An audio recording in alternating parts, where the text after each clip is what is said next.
There's a point where your mind stops whispering and starts running the same loop so loudly you can't hear your own life. If this found you now, consider it a message. I'm here for a few reasons. Not to preach, not to hype you up, but to show you what overthinking really is, why it feels so convincing, and how to shut it down without fighting yourself. Before we start, where are you listening from right now? Just the city or country? Keep it simple. Give me 10 minutes and I'll walk you through 10 reasons your mind keeps spiraling and what to do in the exact moment it starts. Reason 10. The loop you mistake for intelligence. Overthinking often feels like you're being responsible, like you're figuring it out. But most of the time, you're not solving. You're scanning for danger. You see it in small moments. You reread a message 3 times before sending it. You replay a conversation in the shower, crafting better lines for a scene that already ended. And because it feels like work, you call it progress. It makes sense. Your brain learned that thinking ahead can prevent pain, but planning isn't the same as spiraling. Planning ends in a decision. Spiraling ends in fatigue.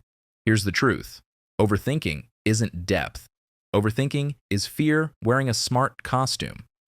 Reason 9. Your brain is trying to create certainty in a world that doesn't offer it. There's a specific kind of overthinking that shows up at night. The lights are off, your phone is face down, and your mind suddenly decides this is the perfect time to review your entire life. That's not random. When your day gets quiet, your nervous system finally has space to surface what it couldn't process earlier. It makes sense. The brain prefers a painful certainty over an uncertain peace. So it grabs questions it can't answer and chews them until you're exhausted. But uncertainty isn't a problem you have to fix. It's a condition of being alive.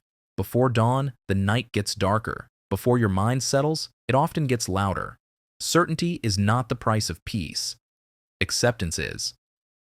Reason 8. You keep confusing thoughts with signals. A thought appears and your body reacts like it's an alarm. What if I ruin this? What if they don't like me? What if I'm falling behind? And because the thought feels intense, you assume it must be true. It makes sense. Your brain is built to treat strong emotion like evidence, but emotions are not proof.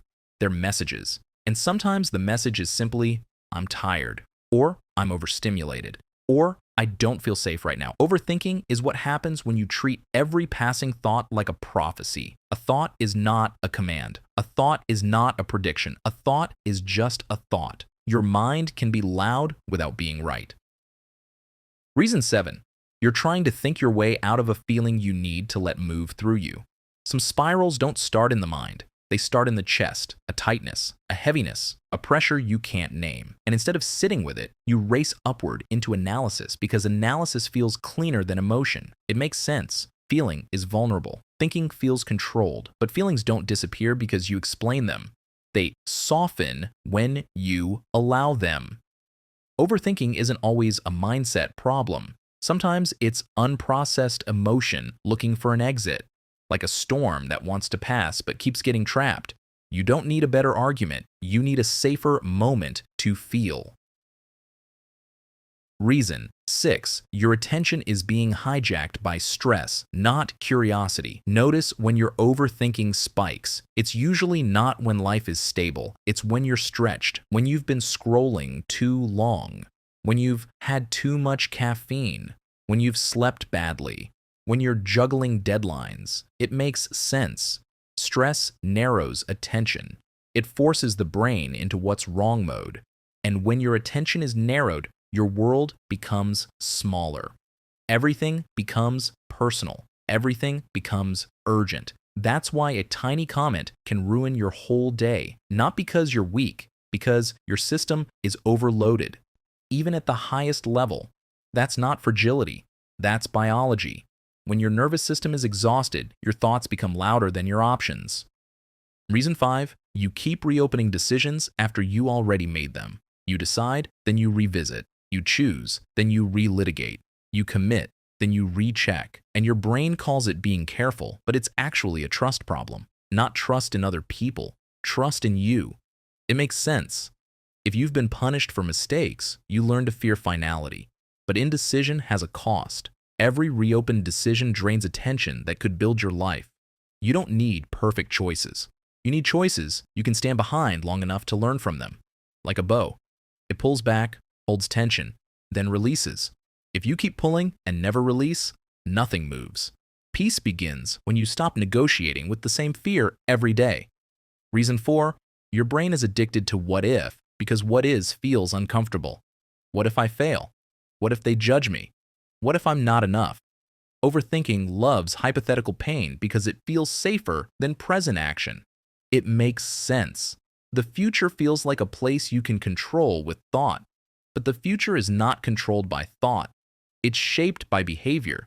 This is why overthinking can become procrastination in a suit and tie. Kobe Bryant wasn't calm because he had no fear. He was calm because he converted fear into repetition. Not magic, not motivation, reps. The mind asks what if to avoid do it. Reason 3, you're outsourcing your worth to other people's reactions. A lot of overthinking is social. It's you trying to predict how you'll be perceived. Did I sound stupid? Did I talk too much? Did I say the wrong thing? And the more you care, the more your mind runs simulations. It makes sense. Humans are wired to belong. Belonging used to mean survival. So your brain treats social uncertainty like a threat. But here's the reframe. Most people are not analyzing you the way you analyze you. They're analyzing themselves. The spotlight effect makes you feel watched. In reality, everyone is busy managing their own inner noise. You don't need to be impressive. You need to be present. Reason 2, you keep trying to solve yourself instead of leading yourself. Overthinking often turns into self-fixing. You dissect your personality. You label your patterns. You search for the perfect explanation. But explanation without action becomes a loop. It makes sense. Insight feels productive. But leadership is different. Leadership is what you do, even while your mind is uncertain. It's choosing one small behavior that aligns with your values, even when your thoughts are messy. Steve Jobs wasn't defined by perfect certainty. He was defined by building clarity through action. People imagine clarity as lightning. Most of the time, it's construction. You don't think your way into a new life.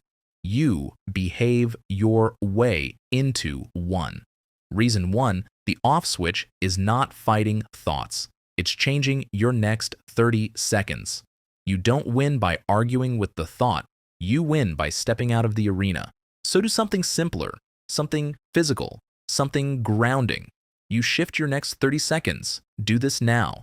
Name 5 things you can see, then 4 things you can feel, then 3 things you can hear, then 2 things you can smell, then 1 thing you can taste. This isn't a trick. It's a nervous system reset. It tells your brain, we're here, we're safe enough to return. Then choose one tiny action. Send the message. Stand up, drink water, write 1 sentence, open the document, take a 5-minute walk. Overthinking hates movement because movement ends the debate. And if you can't move, then breathe slower than your thoughts. Inhale, longer exhale. Your body will follow. Overthinking is the mind trying to control what the body doesn't feel safe holding. So you give safety back to the body, and the mind quiets because it no longer has to shout. You don't need to delete your thoughts. You need to stop obeying them. You don't shut down overthinking by being stronger. You shut it down by being steadier. If this helped you, keep this somewhere you can return to the next time your mind starts looping. And right now, don't write a paragraph. Just 1 word in the comments. 1 word that describes how you feel in this moment.